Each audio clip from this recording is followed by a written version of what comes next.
Two things I'm going to show you really quick. I'm going to try to make this short, sweet, and to the point. Okay, so let's say that you're using Camtasia like I do for all your video editing needs. Real quick, if you're having aspect ratio problems where it keeps crashing, I'm going to actually show you a little trick that I figured out. I'm like thinking, is there any program that can open this up? Because I'm thinking it's just a bunch of like text and stuff. I don't know what this is written in technically. If you want to tell me, by all means, go get yourself Notepad++. Install it. Get it. Good. Now we're going to go to Notepad++ on my computer. Open it up. Go to where that is saved. Drag, drop. Done. Okay, cool. So, what you're looking for is the aspect ratio that is currently in it. As you see, width and height right here. Change it to whatever you want. Obviously, you should know how width and height work. The height is how tall it is. The width is how outward it is. Whatever. There. That's the first thing. And then make sure to save it. When you save it, you're good. Part 2.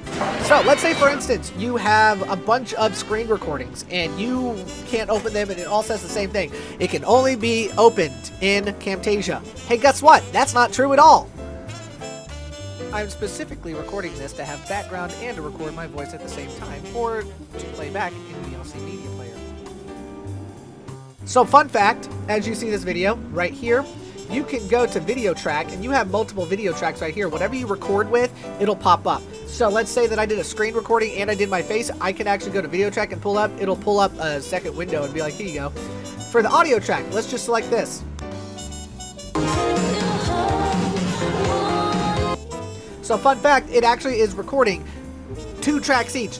One video track for 2 video tracks each and 2 audio tracks each. There you go. You just learned that VLC Media Player can open that up. So this way you can dig through these and figure out what you want to keep and don't want to keep. There you go. I hope that was useful for you as much as it was for me.